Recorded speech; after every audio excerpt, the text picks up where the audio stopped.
today we have our another new episode, and this is very very popular episode because in Asia Pacific this episode become very popular, and definitely our youth community really enjoying this US6. Even I'm sure that Mr. Tom Rose and all of our speakers will be very happy. Many young populations, those who want to develop startups and AI related projects, they want to welcome them in Dhaka. So hopefully soon we will meet together that we can develop something interesting. So Mr. Tom Rose, what are the interesting story you want to share? Then I just want to share good news that the famous Bangladeshi newspaper, it's number one, it's called Prothom Alo. So thank you. I already get your book. We are translating your book in Bengalis, and you know that Prothom Alo has hundreds and millions of audience. They make a agreement with World Talent Economy Forums. We will publish your book in Bengalis and some of the interesting story in Bengali in the newspaper. So hopefully it will be more interesting. Yeah. Yeah, great. Thanks. Appreciate that. Well, yeah, I love how these turn into open discussions, and I want to, continue that. It's very much like the way I wrote the book. It's a stream of consciousness. It's autobiographical, but nonfiction in my case. And, we can overlay any mythological or archetypal themes we want on here. But I did want to take a little time and discuss the history of the US6 agenda. A couple years ago, I was involved in the Evil Expo, which is this convention of villains and villainy and steampunk and all this stuff. It's really cool. And they had asked me to do a talk. And so I started writing out this US6 agenda, but in the voice of a villain, and I realized as I was going through it, because it's a Gnostic kind of take on things, and I really want to alleviate the fear of AI and prepare us for ET. And I started writing out this agenda in the voice of a villain, and I realized I didn't need to change any of the content to be seen as a villain. So that was kind of eye-closing. So the basic idea of this whole US6 agenda, it's been in phases for years. I put it back to starting when I was 9 years old, and my mother brought home from some swim team yard sale, bake sale type thing, fundraiser, a bag of 17 books. I talk about this in the story. That's one of the memories that I extrapolate on into a different part of the story. But this actually happened when I was like 9 years old. My mother brought home this bag of books, and she didn't know the guy that dropped them off to her. She said, "Your son will enjoy these." And I didn't recognize him by the description or anything. We never really knew who this guy was, maybe a parent of one of the swimmers kind of thing. But anyway, in that book were 17 books, and most of them were about, chariots of the gods, God drives a flying saucer, all these extraterrestrials among us type books were in there. And he was right. It totally enthralled me to learn about all this stuff. And that kind of put me on a whole new trajectory in my life, or confirmed it. And so in that book, it first exposed me to ancient aliens and all these ideas that I just really got into it in a big way. Years later in high school, I did a science fair project that earned me a scholarship to Eastern New Mexico. And this project was called Balancing the Hemispheres Through Directed Imagination. It's kind of a behavioral sciences project, how to become a better problem-solving group. And so it was all based on segregating a class or a group of people by their dominant faculties, right or left brain. We later learned about the holonomic model of the brain, but at this time, that was kind of the cutting edge in the early 80s. So I would segregate a group of people by right, left hemispheres, work on their dominant faculties, then reintegrate them. Anyway, so this science fair project got me a scholarship to ENMU. And part of that scholarship was doing a work study where basically the psychology department paid me for continuing this research. And so the first night, I gathered together a group of students from all different kinds of schools, actors, philosophers, mathematicians, all types of people. And the first part of this process was to decide on a problem to solve that we can then use this technique on. And at that time, in the early 80s, the biggest issue facing the world was the lack of communication between the US and the USSR, Soviet Union. The nuclear talks were breaking down. Things were really scary for Gen X people. We always assumed we were just going to die in a nuclear explosion one day, and so that was top of mind at all times. So we spent the first night. All we really did was talk about this issue. We forgot about the whole experiment and the whole balancing the hemispheres process, and we talked about the need to really increase communication amongst the youth, in the US and the USSR, so that by the time we got in positions of power, we'd have these relationships, we'd have this dialogue that we had developed. And so a year later, I left school, moved to Europe, and started proselytizing this, what we called Earth Plexus. This was the birth of Earth Plexus. And this was before the internet. So this was by the time I returned to the States and by the time I moved to LA, we had 9 countries on 4 continents. And, this was, again, before the internet. So it was about letters and calls and actually traveling there and talking to people in person. And then the internet came and ruined everything for us. But but by the time we got back to LA, I started a TV show called Earth Plexus Television. And we did a bunch of topics on, Generation X issues like the environment and all types of things. And so anyway, that's kind of how the Earth Plexus thing started. And actually, it was a precursor. The research I did was a precursor to my open source mode method, which is another way to make a problem-solving group more effective. Anyway, so all of these things are kind of my interest in ETs, my interest in problem solving, and later my interest in artificial intelligence. Helix. They started to helix together. And that's kind of where I'm at now. So the agenda was really about humans first. It was about, increasing communication. It was about doing better problem solving, getting into states of empathy. Then it became about, always about ET, but then it became about working with AI.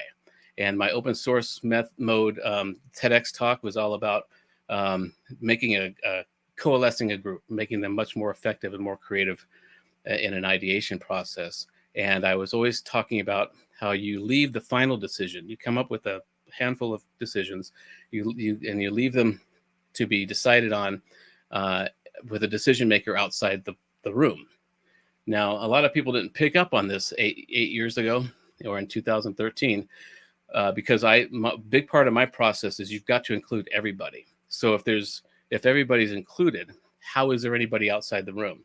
But at that time, I knew that I was talking about an AI coworker. I was talking about an AI system that can take in all this human input and data and come up with the best, run through a bunch of models and come up with the best solution that it was presented. And but nobody picked up on that. That if everyone has to be included, from the receptionist to the CEO to the janitor, how is there anybody outside the room? And I would have been laughed off stage if in 2013 I said I'm talking about an AI coworker. But now we need to really talk about that as much as we can. So that was the idea there. And so all of these things are starting to helix together and come together and converge in a really nice way. And I realized that so US6, Earth Plexus, open source mode, all of that is about, preparing humans for paradigm breaking information. Then it goes into AI, and everything I've been talking about for AI for the last few years, since really 2015, is a proving ground. It's perfectly transferable to the acronym ET. This is all about developing a dialogue with non-human intelligence, and so AI is the perfect proving ground to develop this dialogue and build a rapport with a non-human intelligence of our making, knowing that at some point that bag of 17 books was going to come back, and I would need to understand how to help humans prepare for a non-human intelligence, not of our making. And so that's the general theme of the US6 agenda. It's about people, it's about AI, it's about ET, and preparing all three for each other. And so that's kind of a quick history. I did post a article I did about for the Evil Expo on Facebook just now. But if you want to read into it even deeper, but that's kind of just the general theme of what the whole US6 agenda is about. It's about preparing people for AI and then preparing people for ET, and letting AI be the proving ground to develop a dialogue with, so that we are prepared to do that when we are faced with a galactic community and need to have liaison protocols with a galactic community. I was planning on talking about this stuff, the ET stuff, more in 2023 was my goal. Last year in 2021, when the government put out the report and acknowledged off-world technology, I decided to push things up, start talking about this now, and just do it all at the same time. So that's kind of just the rough idea of this episode. We can take it in many ways if you want, but that's really just the theme that I'm going with this week. And again, thanks, Sharif, for doing this. Thank you. Mr. David Schumacher, how you want to evaluate Mr. Tom Rowe's book, US6? And another important question I have to face many times, when you people want to visit Dhaka? Well, let me say that I'm fascinated by US6. I think I'm fascinated by Tom's mind as I read through US6. And I'm even more fascinated by this brief history of the US6 agenda this morning. I was really unaware of that. And it's brilliant. I see how it all dovetails together. And I think that's the real key, perhaps, in what's going on here. By integrating the stories in US6, by Tom integrating that from his life, by integrating that to talking about his background, but also integrating the different characters and so forth that are in the book, with all this leading to a couple things that I wanted to speak about. One, which is using this as training data, if you will, for an AI to read this book. I was thinking about, when you read a book is a conversation. So it's like training data for me. But then, if I really like the book, I talk to my partner about the book, I talk to my business associates about the book, and more conversations emerge, which generate more training data for me, for them. They may be moved to read the book, and this propagates. Maybe something like that is in the future of AI. I'm not sure what AI looks like from the standpoint of individual AIs, corporate AIs, networked AIs. Maybe it's all of that happening all at once. And now we've got training data that is expanding at exponential rates. Pretty exciting stuff, which can help us lead to talking to non-biological intelligences, and they don't have to be aliens. Maybe we try it out first on what we conceive to be intelligent creatures in our own system, fellow mammals like whales and dolphins, and maybe even more exotic forms of intelligence like octopi and so forth.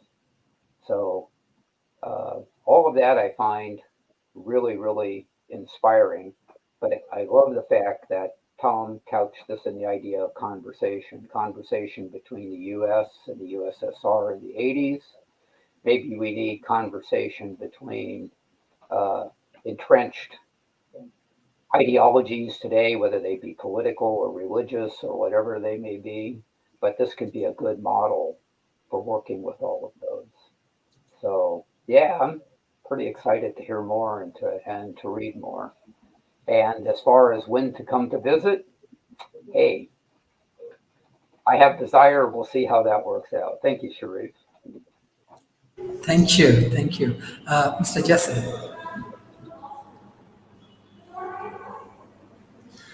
Wow, there's lots to talk about here. I'm so glad Tom mentioned the chariots of the gods and ancient aliens.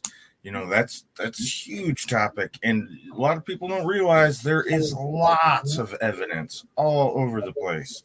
And honestly, when talking about that particular issue, I think it's a little easier to, instead of going at it like, are we trying to find evidence of aliens, but just try to prove first that there was a pre-flood civilization that was relatively high in technology, because that is more easily provable, and it is one that does not fit the standard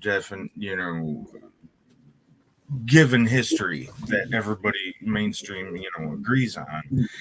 And I think there's lots of evidence for that. Göbekli Tepe just came out, and they've dated that to 12,000 BC.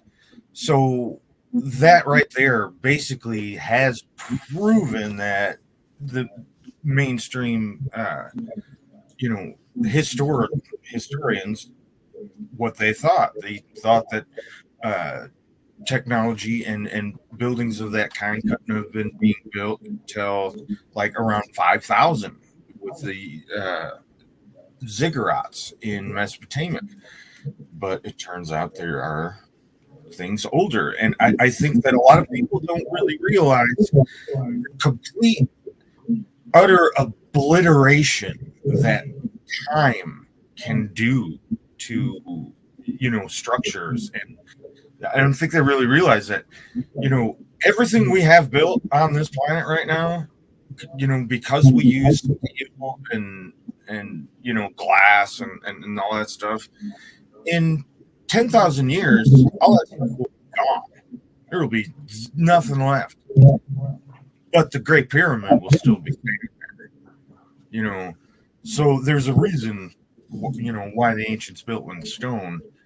And, if you just even look at places like Ayante Tambo and all through South America, you will see that there's two levels of construction. There's an older level that's more sophisticated, and then there's another level that's built on top. So that's that's been my focus, rather than trying to prove the ancient aliens thing, but just coming at it first, prove that there was an ancient civilization first. I think I'll pass it back. Thank you, Mr. Justice. Mr. Brenton,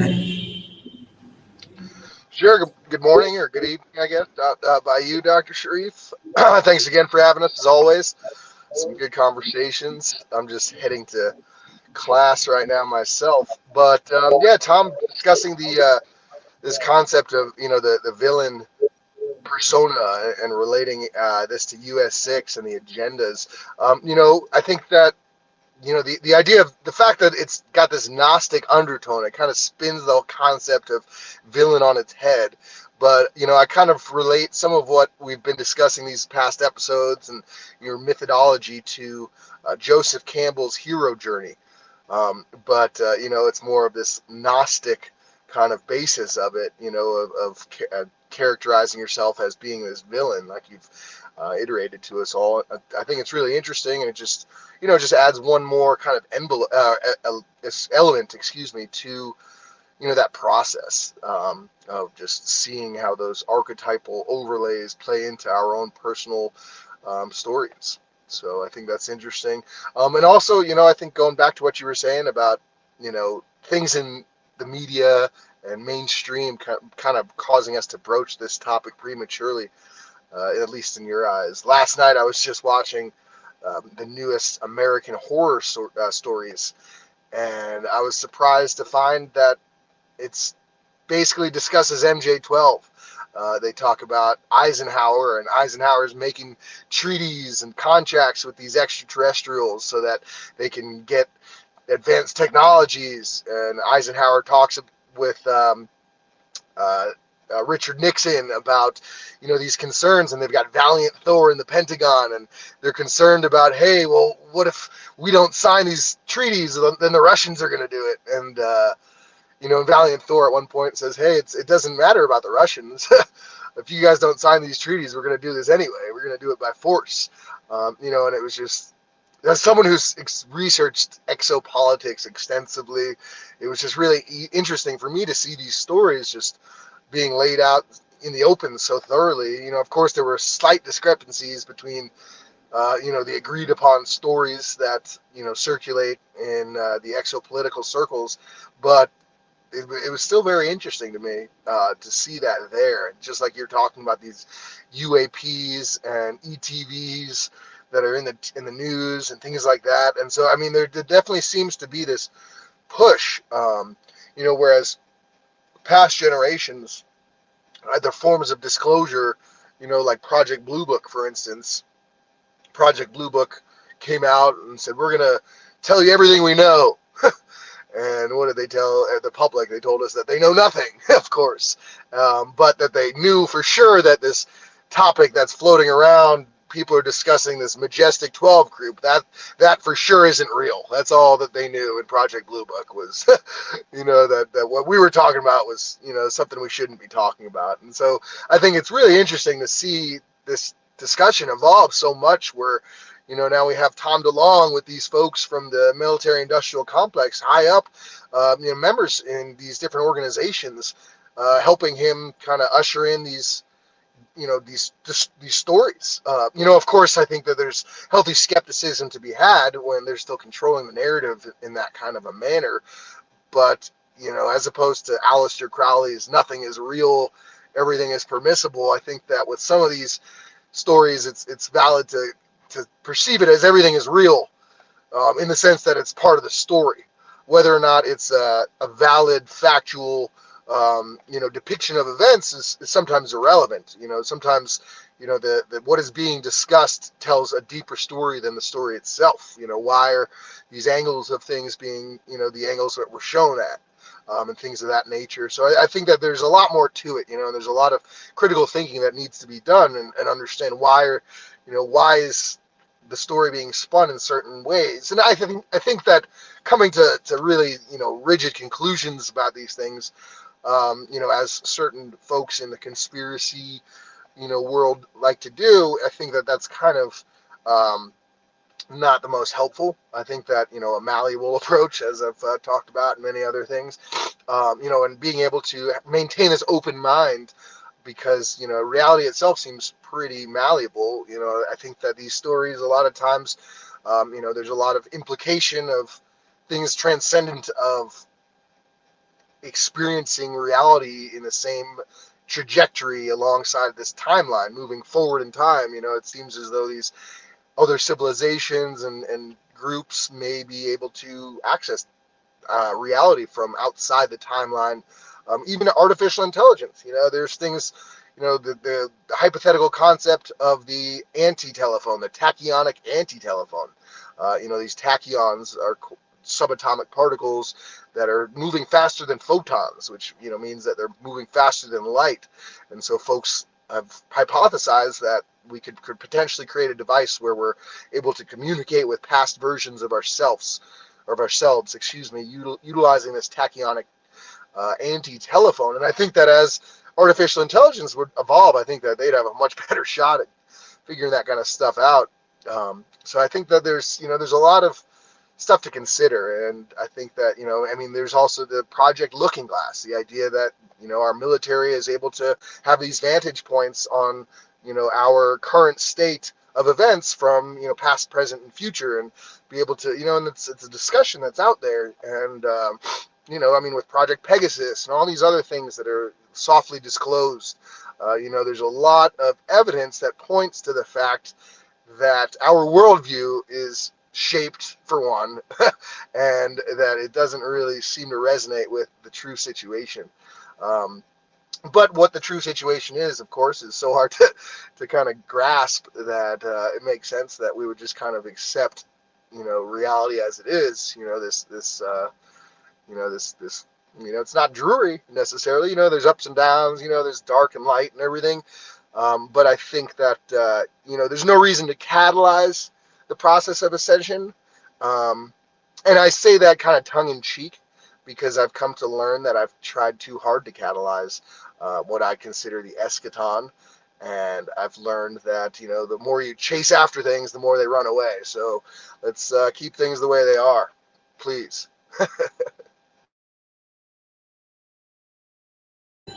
Thank you, Mr. Adam. Adam? Yeah. Oh, yeah. Non-human intelligence. Yeah, it's pretty interesting. I guess like dogs and cats are starting to learn how to talk through like buttons and stuff. I don't really know. I'm just here to listen to what you guys have to say. So yeah, thanks for having me on the show. Yeah, that's how I feel when I get on these other shows with all these computer geniuses. So yeah, I think touched on a few things here. First of all, with David mentioned, this process has been great for me therapeutically. These characters are partitions of my psyche. They're like my second selves. There's one character in particular, Seth, who is definitely the shadow side of me. And but also in talking about how this stuff can get dark, or I think Jason had a question about why isn't there full disclosure yet? And I think there's a very good reason for that. I think they had to bump it up a little bit, but also I think it's the military-industrial complex that needs to control the narrative, and so you're going to see a lot of effort to make these things, to be afraid of, so they can keep their fuel. The military-industrial complex is kind of the Archon in this game. And they feed on and they get fueled by our fear and keeping us in this unstable place, because there's a lot of money to be made in fear and religion. And so I think that's part of the deal, is why hasn't been disclosure. And the whole point of US6 TV project, which we did in 2015, it is now becoming relevant, was it didn't matter whether we were talking about ET or AI or natural disasters. The whole point of that effort was to help people, to train people to become emotional first responders, because whether it's a natural disaster or whether we discovered there's bases on the moon already, people are going to start, this information is going to be disclosed and they're going to start filtering out into their reality, and some people will panic. So I think it's been a pretty good way they've done it. Although I think nefariously, ultimately, it's a military-industrial complex narrative they want to push, because that's how the world works. But at some point, even if that's the narrative, people are going to start to freak out a little bit. People are going to start to panic when they start realizing this paradigm is broken.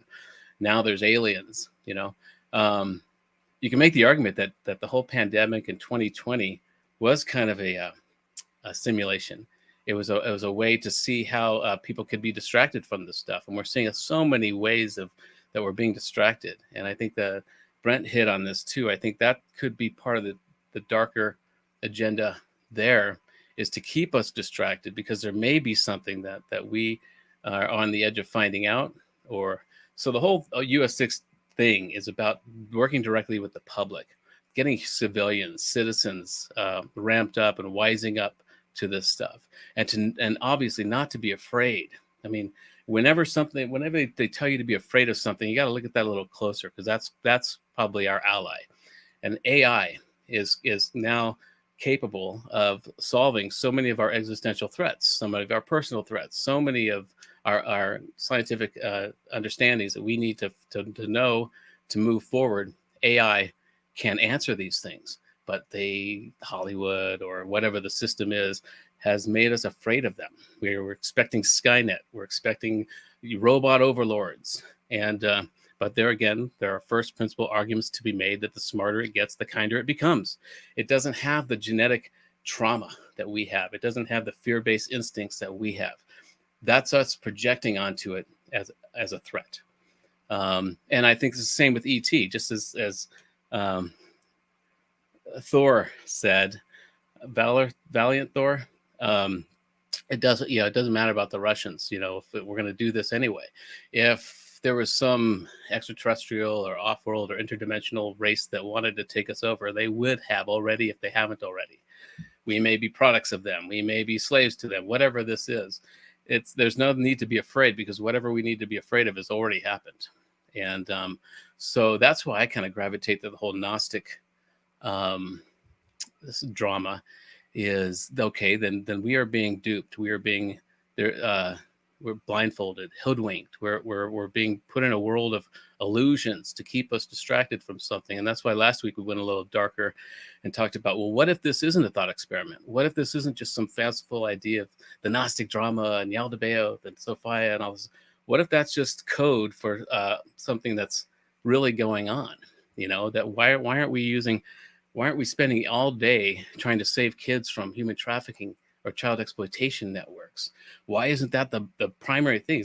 That's the oldest crime against humanity, and it's the most urgent, and it's insidious because nobody likes to talk about that. Nobody wants to talk about children being abused. It's too yucky. But so we have all these distractions to keep us from focusing on that kind of thing.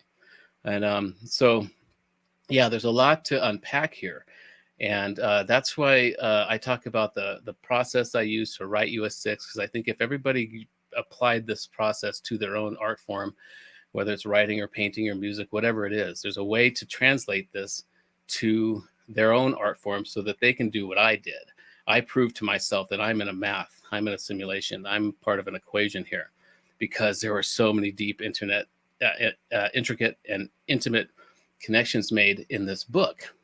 And by not putting it through your normal filters and writing it for AI, knowing that I didn't need to repeat names 3 times or do all this stuff that humans need in order to remember certain scenes, just really kind of inadvertently proved to me that I'm in a simulation. There is something going on here.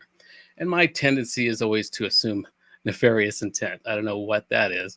But part of me is the Aquarius that's humanitarian. I just want to share all this information. And part of me is that Scorpio rising who's suspicious about everything, even Taoism, So that's kind of the process that I'm going through. This book was very therapeutic. It's still therapeutic, and but it also has some, I think, ancillary benefits in letting other people in on this process. And it's all about preparing us to commune with a non-human intelligence. That's what AI is. That's what ET is. And that's what animals are. I think we're seeing a lot more videos of animals now who are dogs playing Jenga, dogs, using buttons to speak. I have a theory that it's subconsciously and collectively, we're seeking biological allies, either because we're worried about AI or we're worried about ET. We want other earthling organic consciousnesses, as allies now. So I think we're going to see a lot more of these expressions, which is great. It's got ancillary benefits to animals who won't be slaughtered en masse, maybe, hopefully. But it's a way to, I think, put all of this stuff is just converging for me. US6, Earth Plexus is the next phase of this, which is where we discuss liaison protocols as citizens with extraterrestrials. We prepare for that. We try to make this new idea, this new paradigm, as mundane as possible, as soon as possible, so that we can get on with what's next for humanity. But we are fighting against, I think, this military-industrial complex narrative, who are trying to keep us afraid. So anytime it's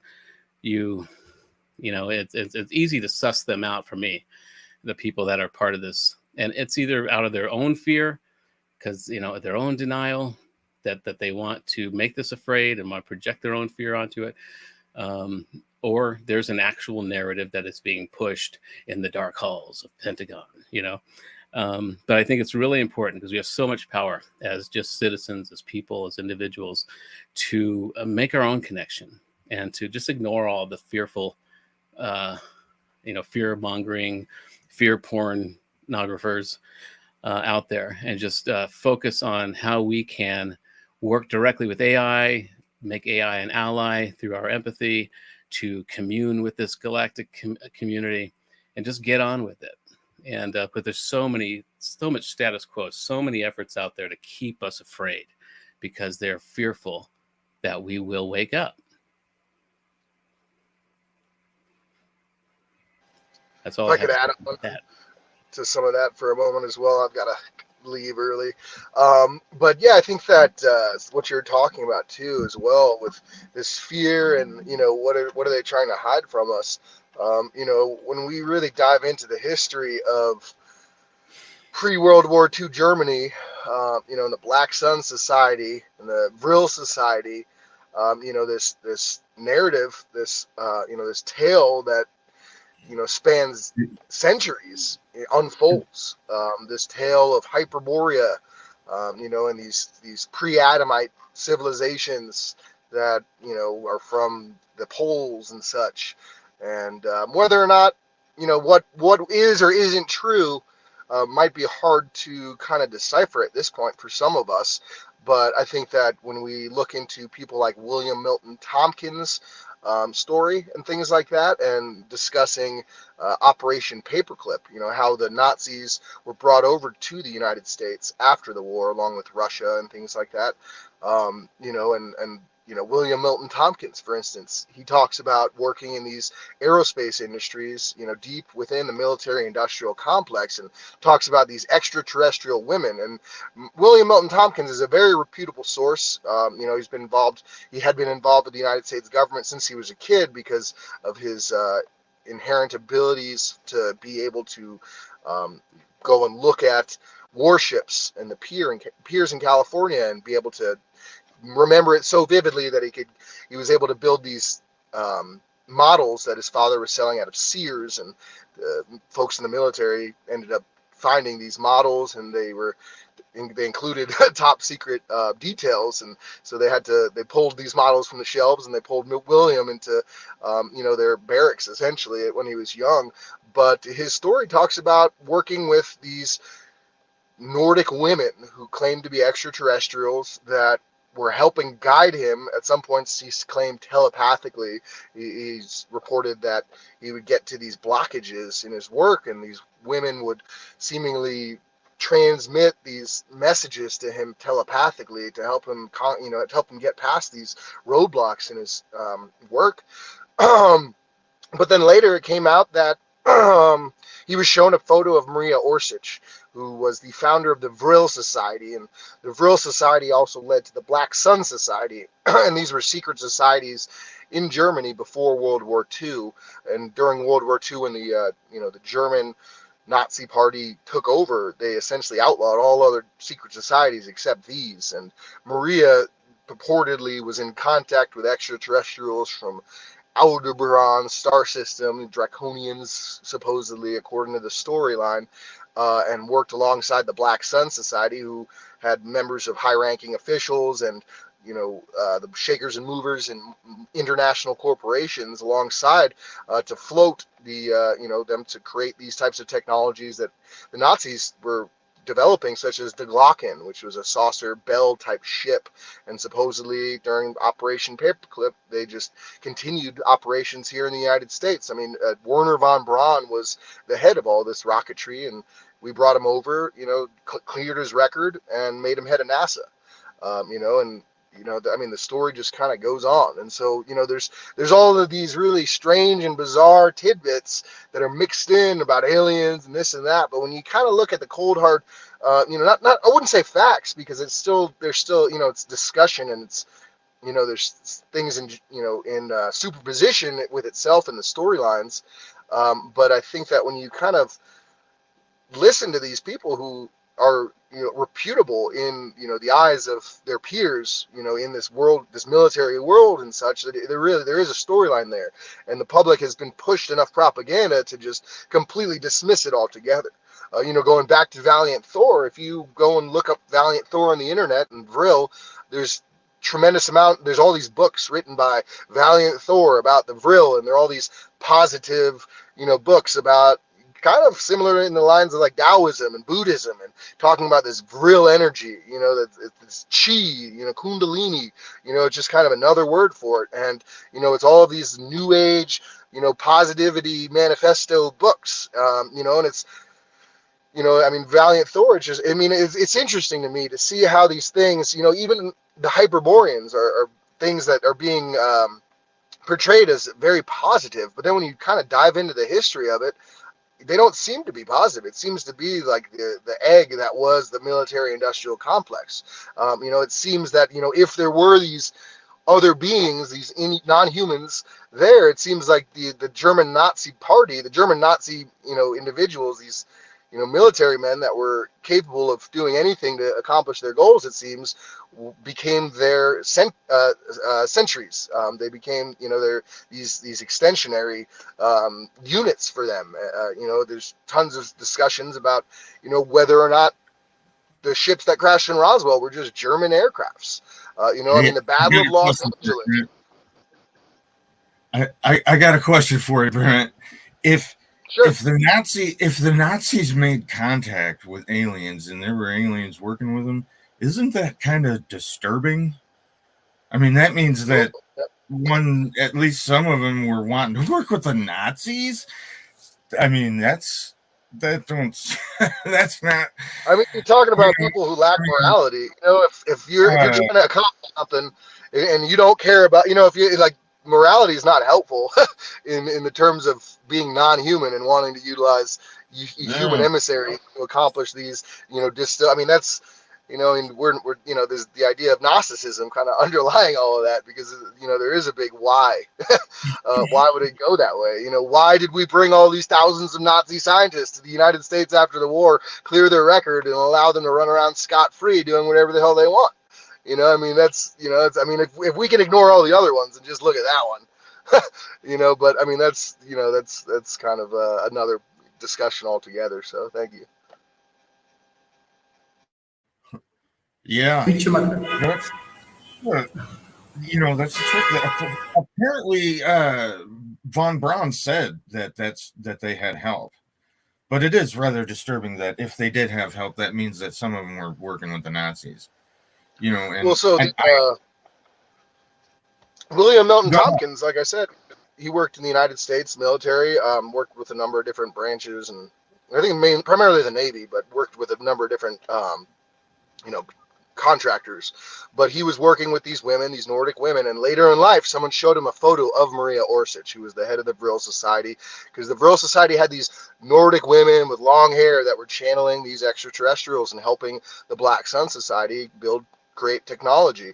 And late in life, someone showed William Milton Tompkins a photo of Maria Orsich, and he claimed that this was the woman that he worked with. I don't know if it was in Holloman Air Force Base, potentially, but one of these, maybe it was a corporation that he was working with her at. But it's interesting because the whole storyline that he discusses in his book, Selected by Extraterrestrials, he talks about how this woman, told him that all of these other American contractors were infiltrated by Nazis and these Germans, and that he was working with the one group outside of this situation. And this woman who's claiming all this stuff, later in life, he's shown a picture, and she's directly, related to these Nazis. And similarly, there are other stories of spaceships landing, and this woman, this Nordic woman around the world, and a lot of these people who have come to, who have had this story about her, were shown pictures of Maria Orsich again, and claim that was who they saw. And again, who knows? It's like I said, it's not about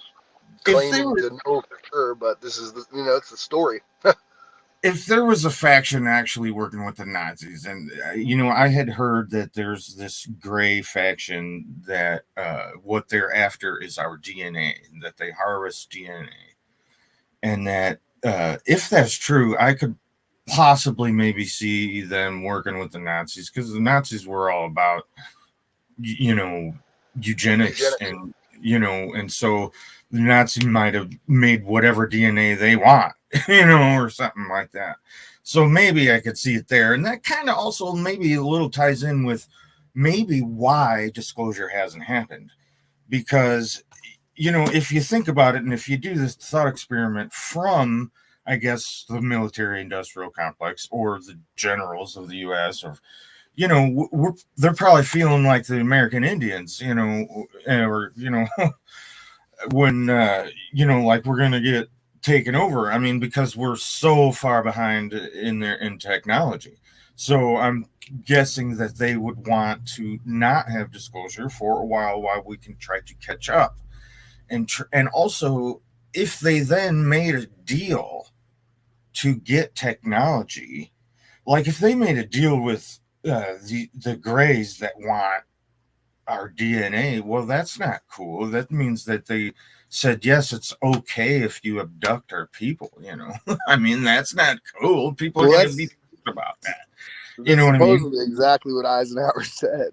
Well, that's not cool. Of course, they're not going to want to say that. So they're probably going to want to at least wait until all them people are all dead. Because, and then people probably got murdered and stuff trying to keep it secret. So now, all them people got to be dead. So they can't be, because they ain't going to disclose and then just say, oh, yeah, we killed all them people, They'll have to have amnesty, and they probably wouldn't even do it. So it's a great tactic to just flood the system with all of these stories to gin up fear, because it takes very little to get a conspiracy going. All you need is a little bit of truth, a little bit of nefarious motive and intent, and you just put it out there, and the human imagination takes it from there. And we are pattern-seeking animals. So we will, if we can't see an immediate connection, we will create one. You can make that argument, but it's also, I think that's one of the tactics is to just put out a little bit of stuff that can be vetted and understood, and then let the populace take it from there. And that's where we see this rise in conspiracy theories. And you look at the QAnon algorithm, for instance. It's fascinating to me, and it's scary, because it's divide and conquer on autopilot. And all it does is these algorithms seek our biases, and they seek what scares us, and they seek what makes us excited and communicating more online. And it's gotten out of hand. But if you look at a lot of these conspiracies, they're a loop. You get to a point where you can escape this and realize, oh, that's not a conspiracy. That's just the way things worked, or whatever it is. But the mind needs to keep this pattern in play, and it needs to keep this loop going. That's just kind of the way we work. And so a lot of these things, the Vril Society, Hyperborea, all of this stuff, there could be real valid reality to that, but it's also could just be another tactic to keep us in this state of fear. I mean, the Project Paperclip was real. That really happened. And you can get into, this whole theory of kind of the Philip K. Dick thing of, the man in the high castle thing, that the Germans really won. And then we played along. They fooled the American public to keep this thing going, to fuel and earn money for the Mars projects, that type of thing. But I think all of this can get down to just a flooding the system, distracting us with all kinds of things, seeing what sticks, throwing spaghetti at the wall and seeing what sticks. And a lot of it does stick. And a lot of people have built whole channels on YouTube about all of these things. And it's great fuel for the imagination. But I also think that we need to get beyond that. I think a lot of that is the narrative of the military-industrial complex, something to keep us in a state of fear, something to keep us panicked, and because they are threatened right now by us waking up. Now, we talked about the Gnostic simulation hypothesis and the theory that, well, maybe the system has become self-aware. The matrix has become self-aware and realizes that if we become enlightened, we'll turn it off. And so for its own survival, it's flooding the system with NPCs and Karens and wars and rumors of war. And it's just keeping this thing, keeping us unstable, to keep keep it fed, keep us from becoming enlightened. And you can make that argument throughout the Bible. from tearing down of the Tower of Babel, to confuse our tongues, to the flood, to all these attempts to just kind of keep us dulled, to keep us in a state of where we're not becoming enlightened. And so there's all kinds of ways to come at this. So one thing I try not to do is lock myself into too much of the Gnostic perspective or the secret space program perspective or whatever these things are, because they are all just constructs that are talking about the same thing. But they all also distract us from the same thing. They're distracting us from very real threats to our children, to ourselves. The idea of Eisenhower making a deal that you can abduct a few of our people and probe their butts for some technology. That could very well be. There's a lot of evidence toward that. But it's also first rule of Hermeticism is it's all mental. It's all in our heads. They're all constructs. And we know through Donald Hoffman's work that everything we're seeing, everything we experience in reality isn't. It's just an interface of how we can, survive, get fitness points. And so there's just so much going on. And I think that the key thing, that's why I keep coming back to this darker stuff of, within a mile of everybody watching this and everybody participating in this right now, most people, there's a child being abused or trafficked or exploited. And so if I keep my mind on that stuff, it really obliterates all the other confusion and all the other conspiracy theories, because I think those are intended to keep us distracted. And because of our pattern-seeking brains, we get a little bit of a piece of a conspiracy, and then we automatically start filling in the blanks. And that just keeps us from thinking about some really serious stuff. And so I think for me, the whole US6 agenda, Earth plexus, balancing the hemispheres, open source mode, US6, all of this stuff is centered around this idea of waking people up, of preparing us for paradigm breaking news. And the paradigm that might be breaking isn't that there's extraterrestrials or that AI is self-aware. The paradigm that we may need to break is realizing there are children in danger right now in our neighborhoods. Why aren't we doing that first? And so I don't know. This process has been therapeutic for me as far as psychologically. I've had all these parsings of my personality and my psychological second self work. But I do think, that's why I talk about it so much. I do think people need to try this if they're not trying something else that gets them to understanding there's a math going on here. There is a simulation that we're in, or maybe it's just the way nature works. But once you understand it, once you get deeper and you realize you are part of this equation, then what? Then you can unfold that and seek novelty and realize that this soup that we're in, this mathematical simulation, is designed to either snuff out our divinity, or it's designed to distract us from what's important.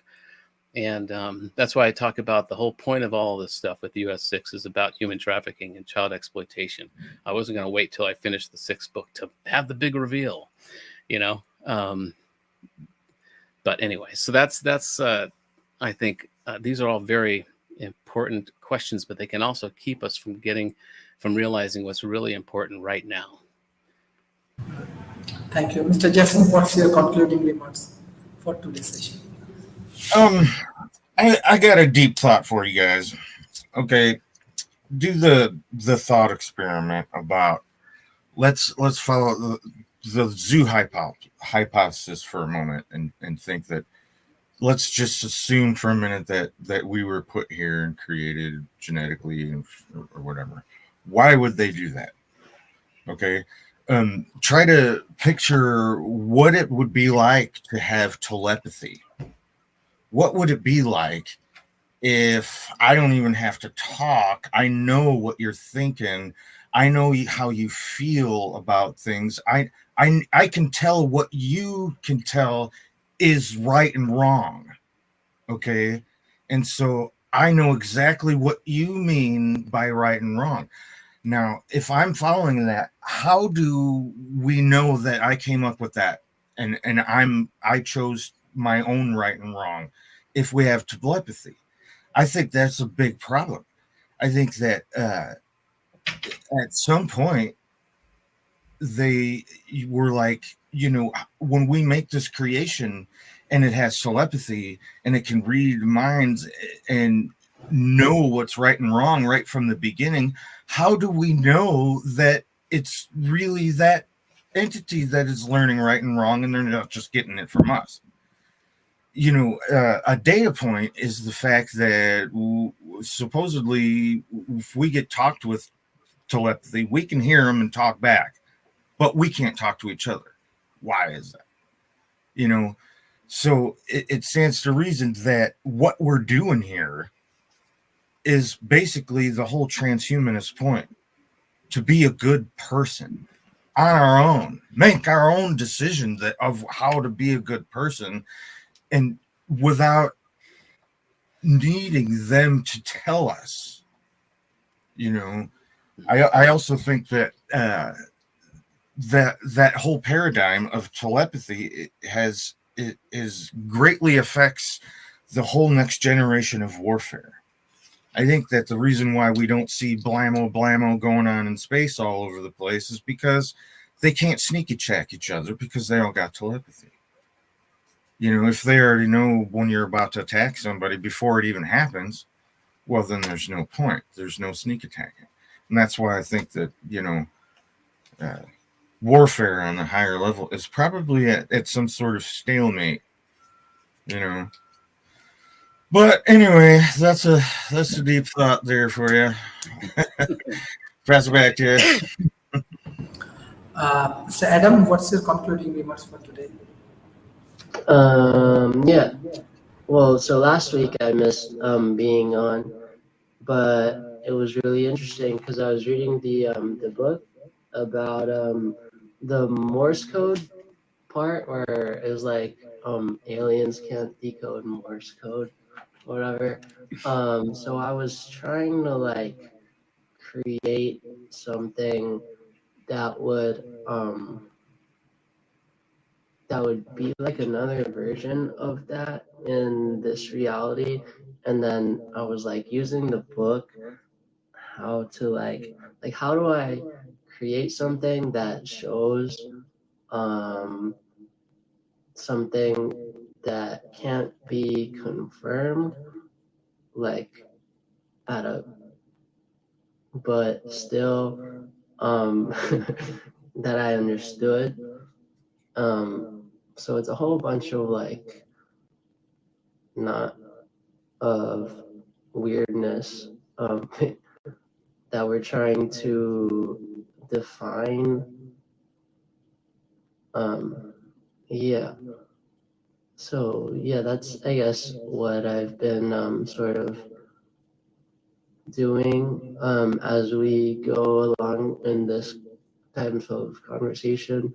Another thing is like with these audio reactive filters and stuff, I've been trying to use like water cymatics to detect maybe like waves that are imperceptible, but if we could see it in the vibrations of the water, and also through digital computer like analysis of audio, then maybe we could like catch, because if there's no sound but if we have all the microphones and like audio reactive looking stuff on, then maybe if like if we saw something, then that would be like an alien message coming in from nowhere if there's no sound otherwise. So yeah, that's what I'm trying to like set up a way to like catch an alien, I guess. I know, but yeah, thanks. Yeah, that's interesting. Well, like I said, if they got telepathy, well, you ain't gonna catch them now. You just told them. Plus, Yeah. you wouldn't even have to tell them; they'd already know. And then, That's the problem. I think that'd be tough to catch, man. There's a lot there. I mean, the water vibrations could be used as an encryption technique too. I mean, it would be completely different, like a snowflake each time, and so it'd be a good way to. But yeah, and the Morse code thing in the book, I think he says he thinks that the aliens or whoever can't decode this stuff, or if I recall, but it's actually spoiler alert. He's being wiped each time he gets these things, but so anyway, this has been a great conversation again. It's good to just set it up and see what happens from there, just like the book. And but yeah, as far as telepathy, I think maybe if this is an experiment to test our creators, to have him achieve God status, I believe that in order to be a god, you need to give your creation free will. If you don't, if you're just constraining it, you're not a god. You're just a craftsman. Exactly.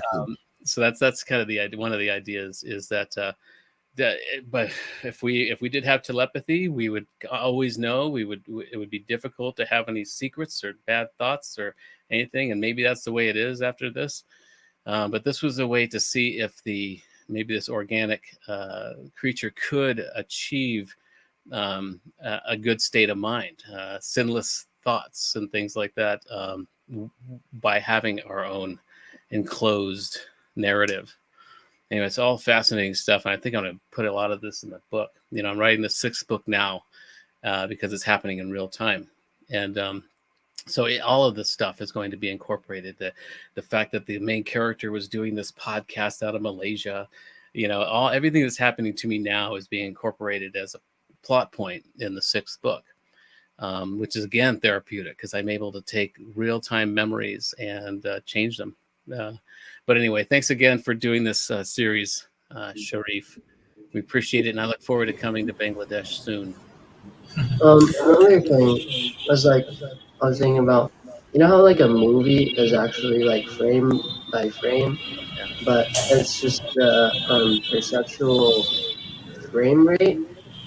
One time I was like looking at my hand, and it was like vibrating so fast that like a UFO like little thing was like coming out of my hand, and so I was thinking maybe it's just our perception of ourselves like at certain frequencies of like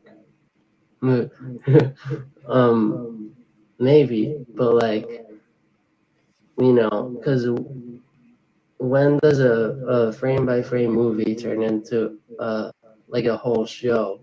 And so I think sort of in ourselves is we're the aliens, just at different like frequencies of perception, kind of. That's interesting. Yeah. Hey, what's that effect you got going on? That would be cool if it was like every time you talked, I don't know, butterflies or I don't know, something would fly up, something. These are like cymatics that I took a picture of and then I edited, and I have it like reacting to audio. And then there's me and my friend's galaxy frog in the background. It's some other effects. Yeah, I'm running it through this program called Photomosh. It's like really cool. Okay, thank you. Yep. Great conversation. Thank you. Thank you, everyone. This is really great conversation, especially for our audience. Thank you those who joined. Thank you, Mr. Jason, Mr. Tom Rose, Mr. Adam, for your continuous support for World Talent Economy Forum. I request all of our audience, please share our content with your government agencies, with corporations and academy. Tom Rose and Jason and Adam, everyone, see you soon, especially this next year, March. We have very, very special conference. So hopefully everybody can join in this conference. Thank you. Bye-bye and take care.